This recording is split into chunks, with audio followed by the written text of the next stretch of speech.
حدثنا الضحاك بن نبراس أبو الحسن عن ثابت أنه كان مع أنس بزاوية فوق غرفة له فسمع الأذان فنزل ونزلت فقارب في الخطى فقال كنت مع زيد بن ثابت فمشى بهذه المشية وقال أتدري لما فعلت بك فإن النبي صلى الله عليه وسلم مشى بهذه المشية وقال أتدري لما مشيت بك قلت الله ورسوله أعلم قال ليكثر عدد خطانا في طلب الصلاة.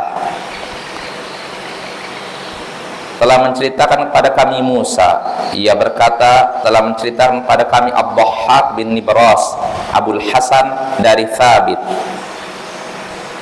bahwasannya ia bersama Anas di Zawiyah pinggiran kota Madinah, di atas kamarnya.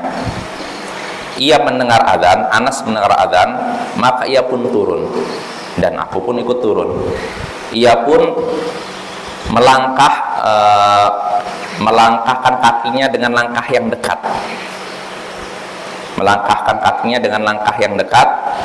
Kemudian ia berkata, aku pernah bersama Zaid bin Thabit. Kemudian ia pun melangkah berjalan seperti jalanku ini. Kemudian Zaid bin Thabit berkata, tahukah engkau kenapa aku berjalan seperti ini di hadapanmu? Karena sesungguhnya Nabi SAW berjalan seperti ini. Dan beliau berkata, Nabi berkata setelah berjalan seperti ini, beliau berkata, tahukah engkau kenapa aku berjalan seperti ini di hadapanmu? Aku pun menjawab, Zaid menjawab, Allah dan Rasulnya lah yang lebih tahu. Nabi pun bersabda, yakni aku jalan seperti ini agar memperbanyak langkah saya menuju sholat. Nah ini hadisnya ya ikhwah dari Thabit Al-Bunani, seorang ulama tabi'in. Jadi Thabit di sini menceritakan bahwasanya dia pernah bersama Anas bin Malik, sahabat Nabi Anas bin Malik di Zawiyah. Zawiyah ini tempat bukan masuk Madinah, di luar kota Madinah, masih dekat, di luar Madinah tapi masih dekat. Nah Anas bin Malik Thabit bin Al-Bunani bersama Anas bin Malik di Zawiyah tadi.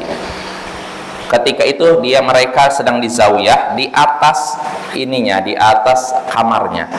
Jadi ghurfah ini adalah bangunan di atas rumah. Jadi rumah tingkat lah ibaratnya gitu.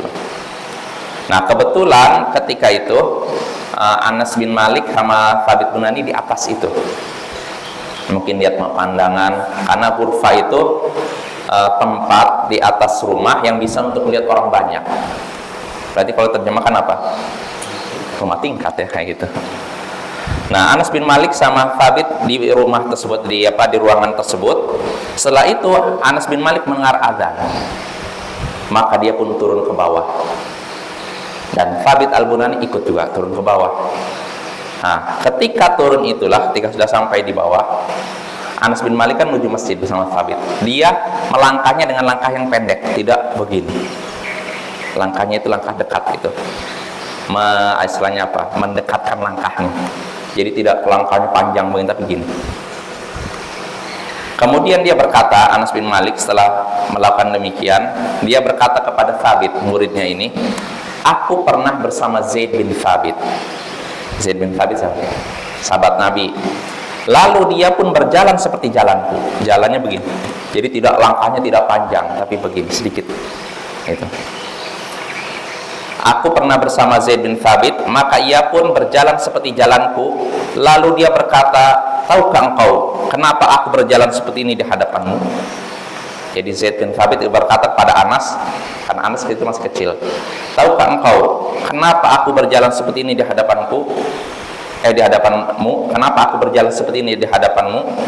Sesungguhnya Nabi SAW pernah berjalan seperti jalanku. Artinya Zaid bin Thabit melakukan itu karena niru Nabi ya. Jadi Anas niru Zaid, Zaid niru apa? Nabi sallallahu alaihi wasallam.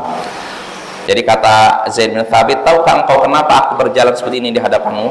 Karena sesungguhnya Nabi berjalan seperti jalanku. Ya. Kemudian beliau bersabda, setelah berjalan seperti jalanku, beliau bersabda, tahukah engkau, wahai Zaid, kenapa aku berjalan seperti ini di hadapanmu? Zaid pun menjawab, kata Zaid, Allah dan Rasulnya lebih tahu. Maka Nabi pun bersabda, aku berjalan tadi dengan langkah dekat itu supaya memperbanyak langkah kita ketika menuju sholat, memperbanyak langkah kita ketika ingin sholat. Selalu jelas ya, karena kalau langkahnya kalau dihitung mungkin cuma berapa langkah, tapi kalau begini makin banyak langkah kita menuju sholat. Nah itu Bapak ya, insya Allah jelas ya. Nah, perlu kita ketahui hadis ini lemah. Karena ada perawi hadis di sini namanya Abdhahhak bin Ibras, ini layyinul hadis. Artinya lemah hadisnya ya. Cuma maknanya ada benarnya ya, maknanya ada benarnya. Makanya kita bisa mengambil beberapa pelajaran dari hadis ini, di antaranya bolehnya membangun bangunan tinggi kalau memang dibutuhkan, tinggi luas, ini boleh, bukan perkara yang tercela. Yang tercela itu kalau tidak dibutuhkan, hanya untuk bermegah-megahan, membanggakan dari orang, nih rumah saya nih tinggi besar, itu tercela. Adapun kalau kita punya kebutuhan untuk meninggikan rumah, melebarkan rumah, maka itu perkara yang diperbolehkan ya. Apalagi setelah ditinggikan, dilebarkan, kita banyak bersyukur pada Allah. Wah, itu nikmat ditambah nikmat oleh Allah, berlipat-lipat nikmatnya. Nah, itu faidah pertama. Faidah kedua yang bisa kita petik dari hadis ini, para sahabat Nabi melakukan atau perbuatan mereka bersandar pada dalil. Para sahabat Nabi ketika melakukan suatu perbuatan bersandarkan dengan dalil. Contohnya tadi Anas di depan Thabit Al-Bunani jalannya, lalu berkata, tahukah kau kenapa aku jalan seperti ini? Karena aku melihat Zaid bin Thabit jalan seperti ini. Dan Zaid bin Thabit pun berkata kepadaku, tahukah kau Anas kenapa kau jalan seperti ini? Karena Nabi berjalan seperti jalanku ini. Nah, lihat tuh, mereka semua berucap berdasarkan dalil, tidak asbun, tidak asal bunyi ya. Beda dengan kebanyakan orang di zaman sekarang ya. Lalu faedah terakhir yang bisa kita petik dari hadis ini, dianjurkan memperbanyak langkah kita menuju masjid. Nah, ini ada hadisnya. Hadis banyak Bapak yang disebutkan dalam Riyadhus Shalihin, silakan lihat. Ada seorang Bani Salimah tinggalnya di dekat masjid lalu pindah ke tempat yang jauh. Maka Nabi bertanya, maaf, mereka Bani Salimah ini tinggal di tempat jauh lalu pindah ke dekat masjid. Maka Nabi bertanya, loh, kenapa kalian pindah ke dekat masjid, rumah kalian, tempat tinggal kalian? Seandainya kalian di tempat asal kalian, tentu lebih banyak pahala kalian.